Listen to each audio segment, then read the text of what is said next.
Hi, Nine. Hope you're okay. Just today's video lesson for you. We're still with the same poem of the Belle Dame Sans Merci by John Keats, but we're moving into a little closer reading and closer analysis today, looking at the language in the poem. So our objective today is to focus on the language in the poem and to recognise the effects that are created. So the first element of the language that I want us to think about is this idea of pathetic fallacy. Okay, so the idea of pathetic fallacy is, if you have forgotten, pathetic fallacy is when the natural world reflects the feelings of the characters. So, for example, if the characters are happy, the sun is shining. In this poem, there are several examples of pathetic fallacy in the opening stanzas of the poem. For example, we have the sedge has withered from the lake, the squirrel's granary is full, and the harvest is done. And the questions I want you to think about here and answer today, the first two questions, are what meaning or effect do these examples of pathetic fallacy have? And secondly, the knight ends up on a cold hillside. How does this setting help to reflect this physical and emotional state? So I want you to think about the first one first. The sedge is withered from the lake. Sedge is a kind of weed or kind of plant that lives in water. And if it's withered, that means it's kind of died off and it's kind of gone. The second quote about the squirrel's granary. Well, when does a granary is a place where you store food. So squirrels tend to store food. They collect nuts, don't they, and they bury them in the ground. Um, when do squirrels do that behavior most? When are they kind of most likely to be doing that kind of behavior? What time of year? And the third one, hopefully this kind of finishes this idea, is at what time of year traditionally is the harvest done and completely finished? So the three pathetic fallacy quotes, I've got these natural ideas of sedge in a lake or the squirrel collecting nuts or the harvest, but they're all also pointing towards a particular time of year. I want you to think in your answer to question one, what that time of year might represent in relation to the events in the story, and in particular to the way the knight is feeling.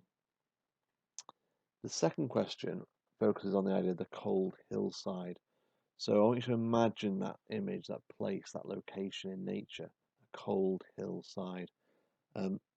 How does that location perfectly represent the situation in terms of emotionally and physically that the knight is in? Okay, so how does that place, the cold hillside, perfectly match and represent the way the knight is feeling emotionally and physically? Okay, so those are the first two questions. If you want to answer those questions now, you can do. You can pause the video here, or you can go to the next and keep playing, and then come back and do the questions later. Okay, so our second focus on the language today is on the idea of semantic field. And semantic fields, if you weren't sure, are when a writer keeps referring to similar ideas that go together. For example, if a writer was to use a semantic field of love, they'd use words like kiss, hug, romance, tender, and passion. All those words tend to link together, and they're all associated with the idea of love. In La Belle Dame Sans Merci, however, the semantic field of illness is used to describe the knight, and the words that kind of stand out are the word ail, which means ill, paley, haggard. Haggard means kind of worn out. Anguish means pain, and fever dew. Well, obviously, fever is when you've got a temperature, and the dew would be the sweat on your forehead. So that those words are all from the semantic field of illness. In addition to that, the poem also uses flower images. Okay, there's two of those. The first one is a lily on thy brow, which is there, and the second, I should underline it a bit better. Lily on thy brow, there it is. And the second one is thy cheeks a fading rose. Now, both those flowers in those two lines are associated with particular colours. Lilies are famously white, and roses are famously red or pink.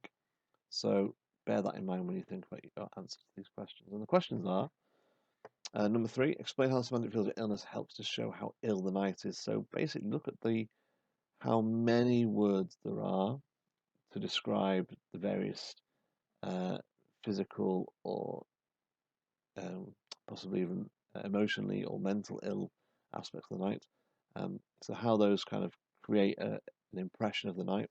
And 4, how the flower images emphasizes poor health. So look at those 2 images, the ideas of a lily on my brow, cheeks of fading rose, and how the use of those flowers and the colours they represent emphasizes poor health. And again, you can pause the video here while you write your answers to question 3 and question 4, or you can keep going the video and then come back and do the questions later.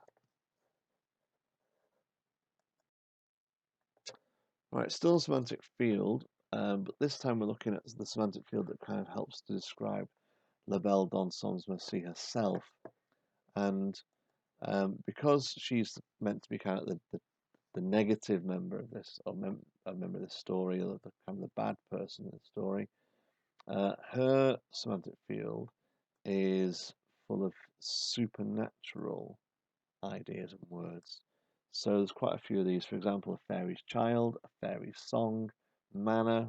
And manna, by the way, if you know, is a kind of magical food that's kind of, it might not be very much, but it kind of gives you lots of energy and keeps you going for a long time. It's a biblical reference. Language strange, elfin grot. A grot is a kind of house or a kind of grotto or a place where an elf might live, and lulled me to sleep.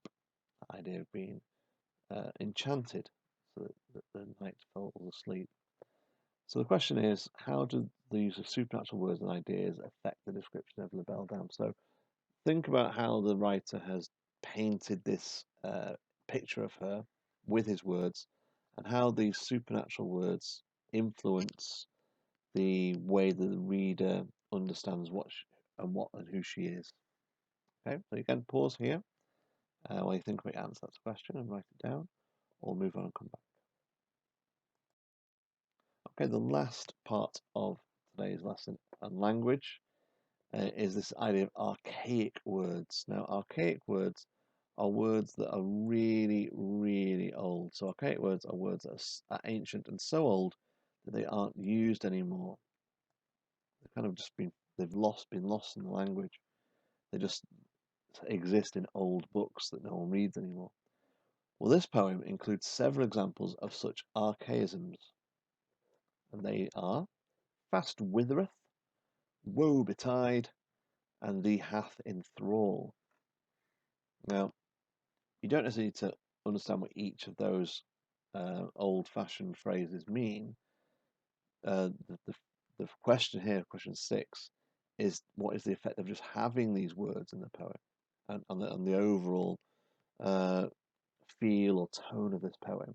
What is the effect of having these old-fashioned phrases and words, and how does that change the style or the tone or the feeling of this poem?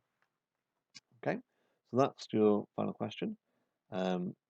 So if you've been pausing and answering your questions as you've been going along, pause again now, answer question 6. But if you've gone through the whole video and you've not answered any questions, you can go back now and do your answers. And then obviously when you've done your 6 answers, take a photo and upload it through Google Classroom so I can see your work. Thank you, Year 9. I hope you have a lovely day, and I'll see you again tomorrow. Take care. Bye for now.